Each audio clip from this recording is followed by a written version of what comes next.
Dan malam pun telah tiba, tiga golongan manusia setelah sholat Isya.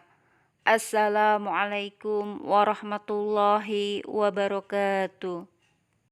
Sahabat Abu Barjah al-Aslami radhiyallahu anhu mengatakan, Rasulullah Shallallahu alaihi wasallam membenci tidur sebelum Isya dan berbincang-bincang setelahnya. Hadis riwayat Bukhari. Dalam kunjungannya ke Qadisiyah, sahabat Salman Al-Farisi radhiyallahu anhu mengatakan kepada Tariq bin Shihab bahwa setelah sholat Isya, kaum muslimin terbagi menjadi tiga golongan. 1. Orang yang beruntung, lahu wala alaihi. 2. Orang yang rugi, alaihi wala lahu. 3. Orang yang impas, la alaihi wala lahu. Golongan pertama adalah mereka yang melalui malam-malamnya dengan ketaatan, seperti qiyamul lail, membaca Al-Quran, mudzakarah atau memurojaah, pelajaran dan melakukan aktivitas-aktivitas lain yang bernilai ibadah. Maka malam itu menjadi ladang amal baginya. Sedangkan golongan yang kedua adalah mereka yang mengisi malam-malamnya dengan kemaksiatan. Syekh Abdul Razak mengatakan yang maknanya seperti orang yang merasa dirinya tidak diawasi Allah saat ia sendiri di dalam kamarnya. Ia mengunci pintu kamarnya rapat-rapat bila telah yakin bahwa tak seorang pun yang melihatnya. Mulailah ia membuka situs-situs internet yang menyuguhkan tontonan syahwat dan lain-lain. Maka orang seperti ini, malam yang dia lalui merupakan bencana dan petaka baginya. Wal iyadu billah.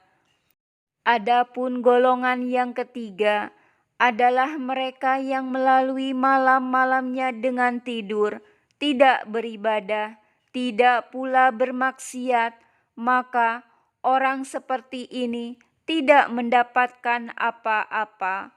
Maka di manakah kita di antara tiga golongan itu? Begadang setelah sholat Isya merupakan perbuatan yang dibenci jika bukan untuk perkara yang bermanfaat. Hikmahnya adalah: pertama, agar seorang muslim tidur dalam keadaan suci. Imam Abu Nasr Al-Marwazi rahimahullah mengatakan, sesungguhnya Rasulullah Shallallahu alaihi wasallam melarang begadang setelah sholat Isya dikarenakan orang yang telah menunaikan sholat Isya dosa-dosanya telah diampuni karena sholat tersebut. Beliau Shallallahu alaihi wasallam juga melarang mengobrol dengan orang lain karena ditakutkan ada sesuatu yang akan mengotori jiwanya setelah jiwanya disucikan dalam obrolan tersebut.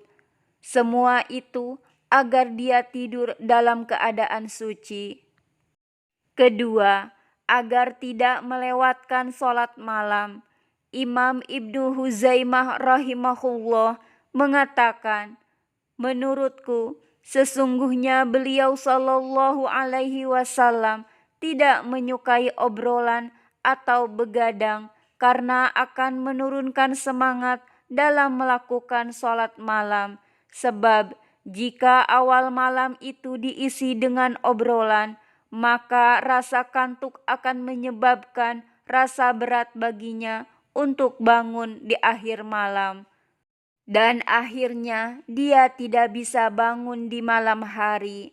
Kalaupun ia bangun, maka ia tidak memiliki semangat untuk melakukan sholat malam. Imam Abu Nasr rahimahullah meriwayatkan bahwa Sufyan bin Uyainah rahimahullah berkata, "Aku berbincang-bincang setelah sholat Isya yang akhir, maka aku pun berkata, tidak pantas bagiku tidur dalam keadaan seperti ini. Aku pun berdiri lalu berwudu, kemudian aku sholat 2 rakaat dan meminta ampun. Aku menceritakan ini semua tidak untuk menyucikan diriku, tetapi supaya sebagian dari kalian mengamalkannya." Al-Qasim bin Ayyub rahimahullahu pun berkata, Sa'id bin Jubair melakukan sholat 4 rakaat setelah sholat Isya yang akhir. Kemudian aku mengajaknya bicara di dalam rumahnya, namun dia tidak menanggapi pembicaraanku. Abu Nasr rahimahullah juga mengatakan dari Kaitsamah bin Abu Ayyub berkata, mereka salafus soleh lebih menyukai bila seseorang itu tidur setelah melakukan witir. Dikisahkan bahwa dahulu sahabat Umar bin Al-Khattab radhiyallahu anhu sampai-sampai pernah memukul orang yang begadang setelah sholat Isya. Beliau mengatakan, "Apakah kalian begadang di awal malam lalu terlelap tidur di akhir malam?" Saudaraku, lihatlah keadaan salafus soleh, lalu bertanya pada diri, di mana kita di antara mereka hari ini? Sebagian kita melewati setiap kepingan malam dengan hal-hal yang sia-sia, entah dengan main game, menyaksikan pertandingan bola, menyaksikan film-film yang tidak bermolar, dan aktivitas yang sia-sia lainnya. Bahkan terkadang sebagian kita tak lagi peduli dengan apa dia akan menutup malamnya. Dan yang lebih mengherankan lagi, hal ini tidak hanya dilakukan oleh orang awam, bahkan segelintir orang yang katanya penuntut ilmu juga melakukan hal yang sama, wal iyadzubillah. Padahal saat mata terpejam di malam hari, kita tak pernah tahu apakah esok mata itu masih bisa menatap dunia yang sama atau tidak.